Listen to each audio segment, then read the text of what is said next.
Hey everyone, it's Ben Hardy here, and in today's video we're going to be talking about the Jeep Gladiator because, well, it's kind of a fail at this point. Before we get into this video though, a huge shout out and thank you to the Larry Miller Dodge Ram Jeep Chrysler here in Sandy, Utah for letting me, well, they're not endorsing this video, but I guess that they are not kicking me off their lot at the same time. So link to their inventory in the description down below. And by the way, they have some screaming deals on Gladiators. Like if you want a great deal on a Gladiator, reach out to them, seriously. And then as always, if you want to save time and money, the next time you purchase a car, link to my car buying guide in the description down below. Let's get into it.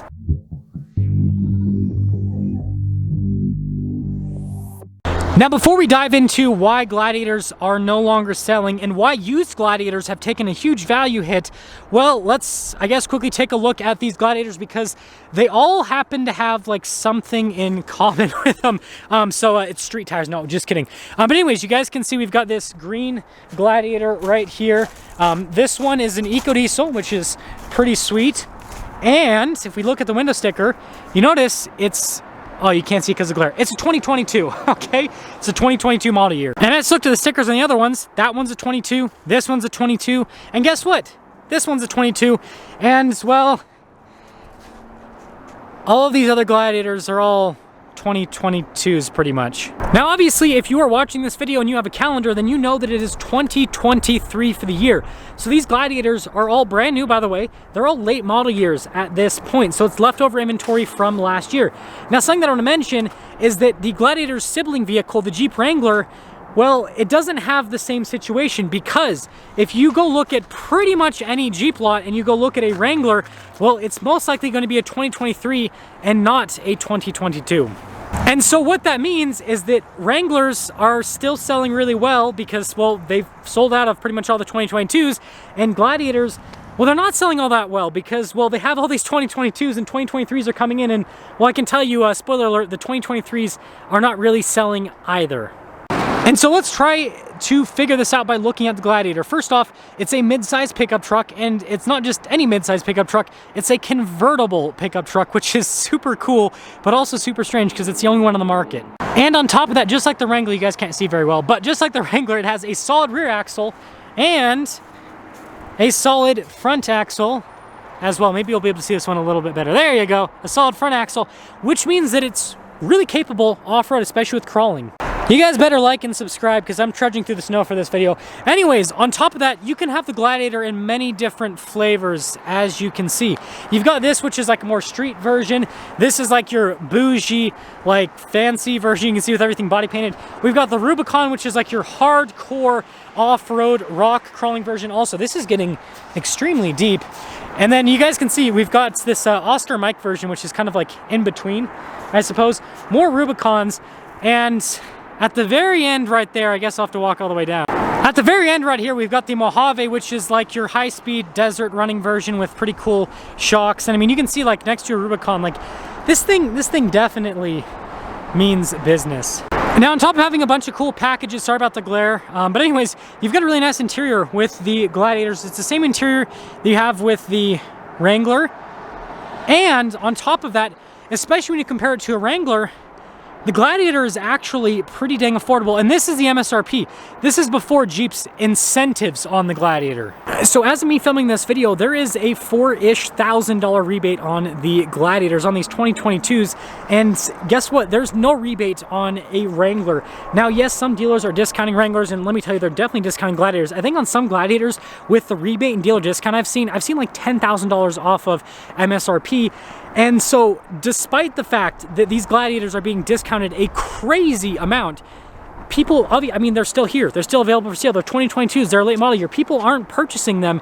And so, why? And well, before I answer that why, I do want to mention something else about the Gladiators before I hop into my pickup truck because it is currently colder than a penguin's pecker today. I had to make the joke. The Gladiator comes with two different powertrains, a 3.6-liter V6, and you guys saw at the very, very end, the first one, an EcoDiesel, which is a 3-liter V6 turbo diesel. And well, both of those powertrains are actually pretty strong for a mid-sized pickup truck. The 3.6-liter V6 produces 285 horsepower and then 260 pound-feet of torque. The EcoDiesel produces 260 horsepower and a whopping 440 pound-feet of torque, which I think is absolutely phenomenal for a mid-sized pickup truck. And so from a powertrain perspective, and by the way, both of those are paired to 8-speed automatics. You can get the V6 with the manual, by the way. It's super competitive when it comes to, you know, the powertrain for a mid-sized truck. Okay, quick intermission. So it's so nice to be inside of a warm truck. I've been outside for like hours at this point, and I usually don't complain, but like, I can't feel my hands. Okay, so just to recap, the Gladiator is a very unique mid-sized pickup truck because it has a solid front axle, which no other mid-sized pickup truck currently has a solid front axle. On top of that, it has a very competitive powertrain array, whatever you want to call it. It looks really cool. It's a convertible, so like there's just a ton of fun utility with that. It's priced, you know, reasonably when you compare it to the Wrangler, and on top of that, it has big discounts on it, which actually, if you take into consideration those big discounts, that makes a lot of the Gladiator models less expensive or about the same amount of price as other mid-sized pickup trucks on the market that, in my opinion, provide a lot less in terms of overall utility because of how capable the Gladiator is off-road. And plus, it can tow just as much as other mid-sized pickup trucks. It has a payload capacity that's super solid, just like other mid-sized pickup trucks as well.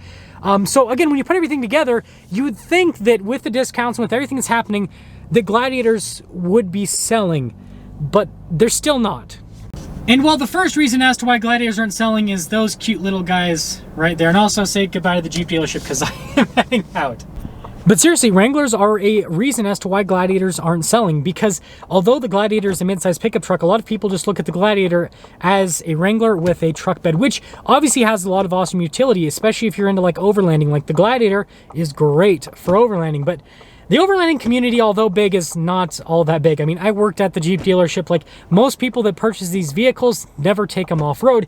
And so when people look at the Gladiator as just a Wrangler with a truck bed and kind of just a different looking Wrangler, then what a lot of people have started to realize since the launch of the Gladiator is that it's worse than the Wrangler in a lot of different ways. That was totally the minivan. The minivan just skirted. Anyways, the reason why it's worse than the Wrangler is, well, first off, I know that looks are subjective, but I think that, you know, off-road truck doesn't look as cool as off-road SUV with tire on the back. That's just my personal opinion. So people that are just looking for looks, don't get me wrong, you make Gladiator look really cool, but people are looking for looks, I think they can get better looks with a Wrangler. And then when it comes to drivability, well, the Wrangler is more exciting to drive because it's got a shorter wheelbase, which means it's more practical if you're using it for a daily driver because you can fit in parking spaces easier, and it's just kind of more exciting to drive overall. And so I guess for people that are enthusiasts with driving this type of vehicle, the Wrangler is a little bit more fun.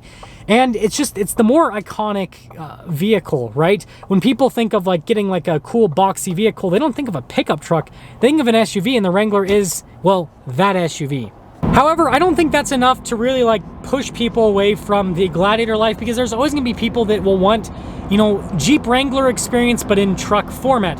The next big thing that goes against the Gladiator is the fact that although it's a mid-sized pickup truck, it's not the greatest mid-sized pickup truck out there.